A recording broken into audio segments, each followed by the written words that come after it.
안녕하세요. 시선한 의원입니다. 오늘은 여러분의 몸 안에 잠든 자연 치유력, 그리고 그것을 깨우는 한의학과 줄기세포의 비밀에 대해 이야기해보려 합니다. 나이를 거스르는 힘, 어쩌면 이미 우리 몸 안에 존재하고 있을지 모릅니다. 한의학과 줄기세포 과학이 만나는 새로운 통찰, 시선한 의원이 전하는 몸의 자생력과 재생의 비밀 함께 알아보시죠. 나이를 거스르는 여정 지금부터 시작합니다. 안녕하세요. 최첨단 과학하면 떠오르는 게 줄기세포잖아요. 그런데 그 잠재력을 깨우는 열쇠가 우리 전통의학 속에 이미 있었다면 어떨까요? 오늘 보내주신 자료, 특히 어웨이큰, 나이를 거스르는 비밀, 이걸 보면서 이 흥미로운 얘기를 좀 깊게 나눠보겠습니다.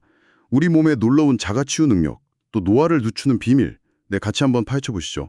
우선 말이죠, 줄기세포, 이게 정확히 뭔가요? 네, 우리 몸의 만능 수리공 아니면 씨앗세포 이렇게 비유할 수 있겠네요. 만능 수리공이요? 네, 그러니까 몸에 어디 손상된 부위가 생기면 신기하게 거기를 딱 찾아가요. 이걸 호밍 효과라고 부르는데 가서 필요한 세포로 딱 변신해서 조직을 고치는 거죠. 아하, 예를 들면 우리가 운동하고 나서 근육 회복되는 거 있잖아요. 네네. 자료에서도 나오지만 그게 근육 위성세포라는 일종의 줄기세포 덕분이라고 해요. 와, 그렇군요. 근데 여기서 정말 흥미로운 점은요.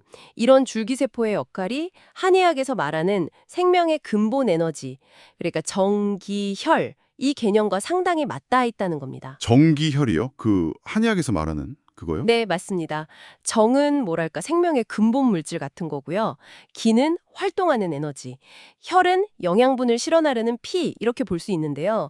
한의학은 단순히 병만 고치는 게 아니라 몸 전체의 이 정기혈 균형을 맞춰서 자연 치유력을 최대한 끌어올리는 걸 중요하게 보거든요. 결국 이게 줄기세포가 잘 활동할 수 있는 최적의 환경을 만들어주는 데 초점을 맞추는 거죠. 아, 비유하자면 줄기세포라는 씨앗이 잘 자라게 몸이라는 밭을 건강하게 가꾼다. 뭐 이런 느낌이네요. 네, 정확합니다. 바로 그거죠. 그렇군요. 그럼 단순히 줄기세포를 막 주입하는 것보다 우리 몸 안에 이미 있는 줄기세포를 깨우는 게 중요하다는 거네요. 자료에서도 그걸 강조하고요. 네, 맞아요. 활성화가 핵심이죠. 와, 이거 정말 생각의 전환인데요. 그럼 구체적으로 어떻게 깨울 수 있을까요? 생활 속에서 할 수 있는 방법들이 궁금한데요. 네, 자료에서 이제 한의학적 지혜를 빌린 방법들을 몇 가지 제시하는데요. 예를 들면 폴리페놀, 이게 풍부한 음식을 먹는 게 도움이 된다고 나와요. 폴리페놀이요? 어떤 음식들이죠?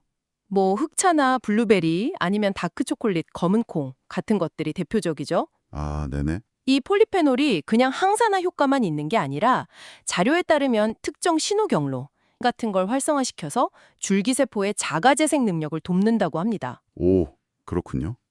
그리고 또 하나, 밤 11시에서 새벽 3시 사이, 이때 깊은 잠을 자는 게 아주 중요하다고 강조돼요. 아, 밤 11시에서 새벽 3시요.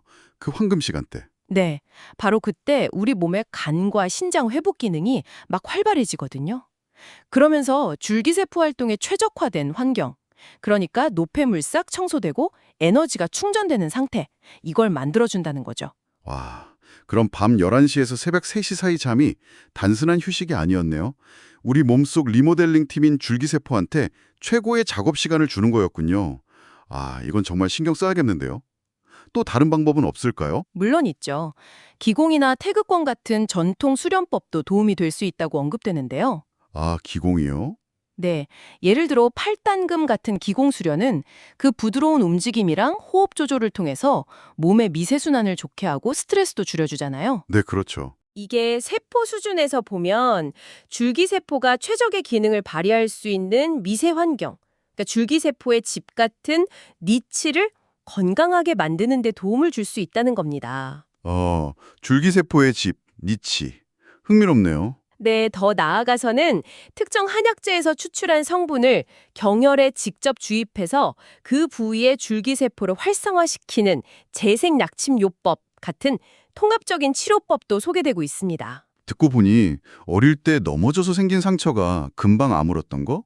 그것도 어쩌면 젊을 때 줄기세포가 활발해서 그랬던 걸 수도 있겠네요. 충분히 그럴 수 있죠. 결국 오늘 살펴본 내용의 핵심은 줄기세포라는 현대과학의 발견이랑 우리 몸의 자연 치유력과 균형을 중시하는 한의학적 접근이 서로 다른 길이 아니라 오히려 시너지를 낼 수 있다는 거네요. 질병 치료를 넘어서 건강 수명을 늘리고 우리 몸 본연의 힘을 키우는 새로운 가능성을 본 것 같습니다. 네, 맞습니다. 정말 중요한 지점이죠. 마지막으로 한 가지 생각해 볼 질문을 던져보고 싶습니다. 자료에서는 미래에는 AI나 빅데이터가 개인의 유전자 정보, 생활 습관, 심지어 정기혈 상태까지 다 종합적으로 분석해서요. 최적화된 그야말로 맞춤형 줄기세포 치료와 한의학적 건강관리법을 제시할 수 있을 거라고 전망하거든요. 와, 초기인화된 건강관리네요. 그렇죠. 만약 당신의 고유한 생체 정보에 딱 맞춰진 이런 건강관리가 정말 가능해진다면 여러분의 건강 여정은 어떻게 달라질 수 있을까요? 이 질문을 한번 곱씹어 보시면서 스스로의 몸과 건강에 대해 더 깊이 탐구해보는 계기가 되시면 좋겠습니다. 지금 이 순간에도 여러분의 몸 안에서는 치유의 가능성이 자라고 있습니다. 그 가능성을 깨우는 첫걸음 시선한 의원이 함께하겠습니다. 다음 이야기에서도 몸과 마음을 살피는 지혜로 다시 찾아뵙겠습니다. 좋아요와 구독 그리고 주변 분들과의 공유도 잊지 마세요.